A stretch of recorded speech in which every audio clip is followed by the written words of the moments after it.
Gagawa tayo ng pour-over nachos. Ito ay rich, cheesy sauce na ibubuhos natin sa ibabaw ng chips. Perfect na pang snack or kahit pulutan. Bawat kagat ay creamy at savory goodness talaga. And syempre kung may resto or cafe ka, pwede mo itong iserve. And kung gusto mo ma-impress ang family and friends, gawin mo na to. Okay, eto ay optional. Gagawa tayo ng pico de gallo. Meron tayong kamatis, white onions, lemon juice. So, kung meron kayong lime na juice, better kasi yun talagang ginagamit. Konting asin and paminta. So, simple lang to ha.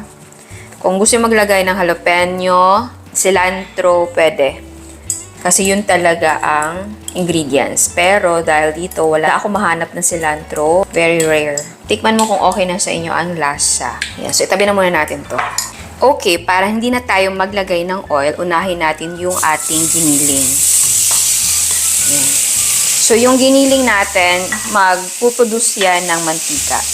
Makikita nyo, dahan-dahan yan, nagpuproduce ng mantika. Tapos, i-brown na natin yung ating giniling at mag-isa tayo mamaya ng ating sibuyas at bawang. Ayan. So, next ay maglagay tayo ng ating sibuyas.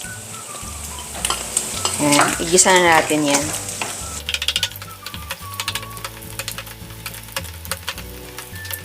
Okay, next naman yung ating bawang.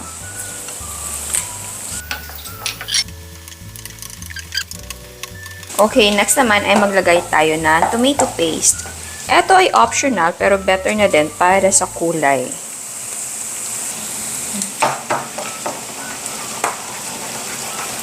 So, lutuin na muna natin yung tomato paste. Okay, next naman ay maglagay tayo ng ating kamatis at bell pepper. Para sa taco seasoning, ito yung gagamitin ko. Tutunawin natin siya dito sa ating tubig. Tapos, ibuhos natin to. Mix natin yan. And then, isimmer lang natin ito until ma-absorb ng meat yung liquid.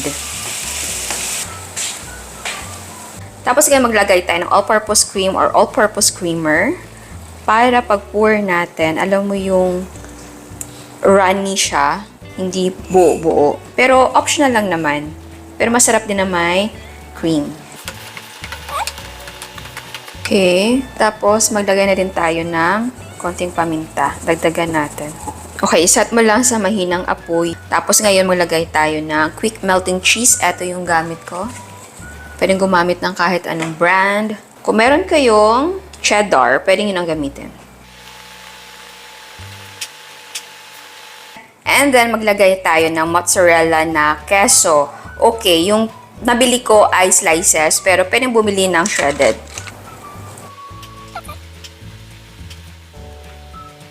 And then, takpan natin para mag-melt yung ating mga keso. Ayan, nag-melt na yung ating keso. So, pwede natin siyang ibuhos sa ating nacho chips. Okay, para sa nacho chips natin, gagamit ako ng tostillas. Pero, pwedeng gumamit ng kahit anong brand. Ito lang ay may cheese na flavor. Meron yung plain lang, tapos yung malalaki, pwedeng yun. Ito na kasing available sa grocery. So, ilagay na natin yan dyan.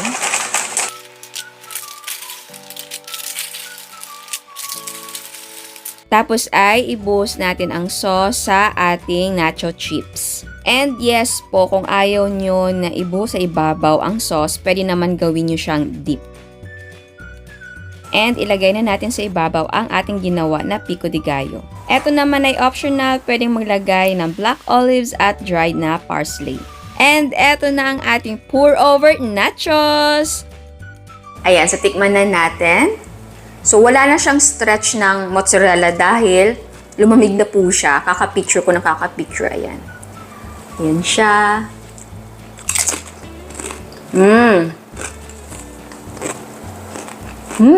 Kung gusto nyo na hindi masyadong matapang yung lasa ng taco na mix, eto. Dahil di ba naglagay tayo ng all-purpose na cream, so medyo nag-tone down yung kanyang lasa. Ang sarap! Okay. Ang downside lang kapag pour over yung gagawin mo sa nachos, yung chips, syempre, magiging soggy, no?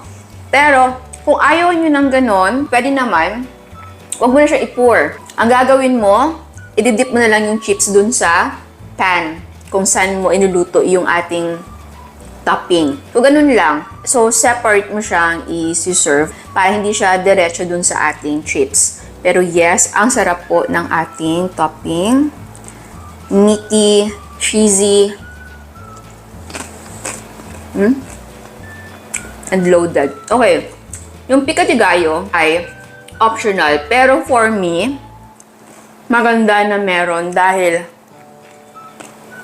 yung texture and lasa, yung dating kasi nung ating pica de gallo ay parang refreshing and nakakabalance siya sa lasa. Ayan o.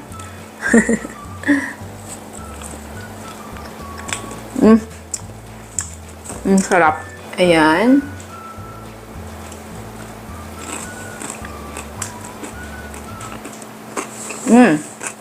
Kaya kung may event kayo or kahit maliit na gathering kung gusto niyo na impressive or gusto magpa-impress, eto na gawin nyo. So, ayan, sana nagustuhan nyo ang recipe natin ngayon. Ciao! At sa mga hindi pa nakasubscribe, please subscribe sa ating YouTube channel and please click the notification bell and please click all para ma-notify kayo sa lahat ng uploads. And please don't forget to like our Facebook page and follow us on Instagram. Thank you!